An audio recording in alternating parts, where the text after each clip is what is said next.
तो केंद्रीय मंत्री अश्विनी वैष्णव साहब कैबिनेट ब्रीफिंग दे रहे थे और आपको याद होगा कि 24 फरवरी को भी उन्होंने कैबिनेट ब्रीफिंग के तहत ये बात सामने रखी थी कि आखिर जो 2047 तक के विकसित भारत का लक्ष्य है वो किस तरीके से आगे बढ़ाया जा रहा है, उसी की ये दूसरी कड़ी थी जिसमें खास तौर से केंद्रीय मंत्री ये जानकारी दे रहे थे। अब आइए उत्तराखंड की खबरों की तरफ दोबारा आपको लिए चलते हैं।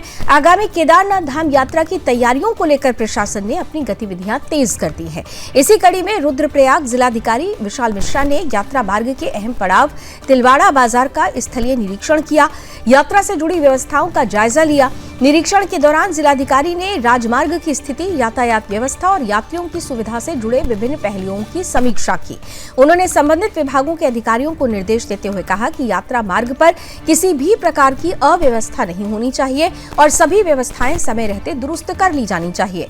जिलाधिकारी ने राजमार्ग किनारे हटाए गए अतिक्रमण के मलबे को जल्द से जल्द हटाने के निर्देश भी दिए। उन्होंने कहा कि यदि मलबा सड़क किनारे पड़ा रहेगा तो इससे यातायात प्रभावित हो सकता है और यात्रा के दौरान श्रद्धालुओं को परेशानी का सामना करना पड़ सकता है। इसलिए मलबे को तत्काल हटाकर मार्ग को पूरी तरह से साफ किया जाए। जिलाधिकारी विशाल मिश्रा ने मार्ग के किनारे बनी नालियों की स्थिति का भी निरीक्षण किया।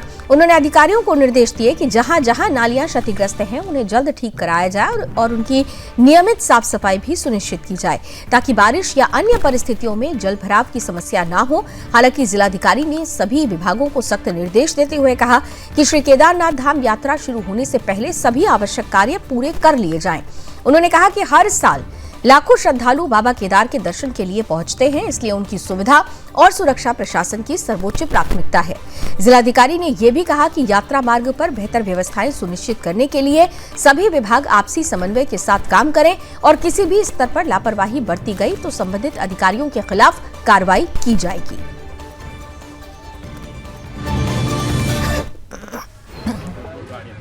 था लोगों की शिकायतें सुनने का दिन था, उसमें सारे अधिकारी आए थे। सभी से मैंने फीडबैक लिया है कि आपकी तैयारियां कहाँ हैं, आपकी तैयारियां कहाँ पहुंची हैं। तो सभी ने कहा कि ट्रैक रूट हमारे लिए मेन है और वहाँ पर हम सारी सुविधाएं करेंगे। तो पेयजल हो, चाहे स्वास्थ्य सेवाओं के लिए जो हट्स बने हुए हैं, चाहे पर वो सारी कुछ व्यवस्थित हो रहे हैं और व्यवस्थित किए जा रहे हैं। केदारनाथ रोपवे को लेकर के अभी हाल ही में कुछ समय पहले एक बैठक हुई थी और उसमें उसका एक्शन प्लान डिस्कस हुआ था।